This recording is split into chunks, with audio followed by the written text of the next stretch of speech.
তোমার কথাকেই ভাবি আসি।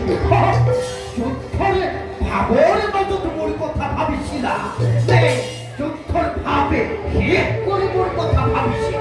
মাসবে দেখতে দেখতে আমার সাউন্ড কমে কত দিনে ডাগরে ডাগর সত্য পড়ে হিসাব করে থাকুতে আমাকে শপথ পড়াবাসি। আর এতিয়া সেই মোৰ শেষ কৰি না যেতিয়া আমি ববিয়া তোলাকে আমাক খহাবাই। তুমি বৰ চতুৰ, সকলোবোৰে যদুপতিৰ পৰাই ভাল। এটা কথা বলে মামা, তোমারে অন্তর্যামী নারায়ণে নকৰো পাৰিব বুজিব। তেন্তে কোৱাচোন, এই কুৰুক্ষেত্ৰৰ যুদ্ধতে কাৰ পৰাজয় হলে তুমি ভাল পোৱা? পৰাজয়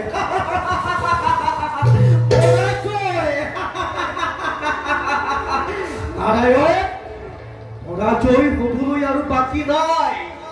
এতিয়া ভাল পাওঁ দেখে আকৌ সেয়া অন্তৰ্যামী নারায়ণে নিজে জানো।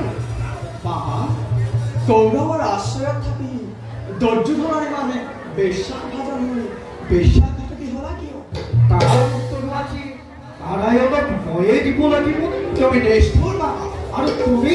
মই মোৰ কৰ্তব্য কৰিছো। মোৰ কৰ্তব্যটো ক'ত কুটিল অন্তৰাম? ভাগিন ভাগিন বুলি মুখতে অমৃতেৰে ভৰাই অন্তৰৰে চিৰ সঞ্চিত যুদ্ধ ক্ষেত্ৰতে অতি ধাৰণ কৰি সত্যতা আচৰণ কৰাটো অনেক গুণে সেয়ে বাবা। ক্রোধান্ত মানব প্রতারণা প্রবঞ্চনা ক্ষমার অযোগ্য বলে মই জানো, কিন্তু বড় পদক্ষেপী নারায়ণৰ কপতি নিৰ্যাতকৈও মোৰ আচৰণ বেছি নুশুনে। ভুল কৰি কৰি জীৱনটো ভুলতেই অভ্যস্ত হ'ল। এতিয়া সেই ভুল এতিয়া নাভাগে দয়া মোৰ। বাবা, তোমার দোষতেই কৌরবে ধ্বংস হল। স্বর্ণ লঙ্কা সাই করেছিলে রাজ ভাতা বেরি হল। আজ এই স্বর্ণময় ভারত ভূমি শ্মশানতে পরিণত করিলা রাজ মাতুল তুমি অতুনিয়ে। ধন্যবাদ পরিপাত্র নবুঝিল বাবা, অতি সহজ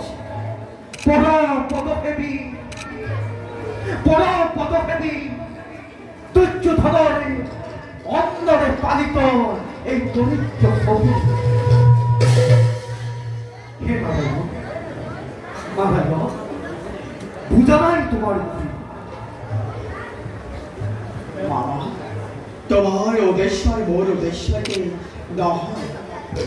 তোমার উদ্দেশ্য প্রতিশোধ আর ধ্বংস, মই নবুঝি।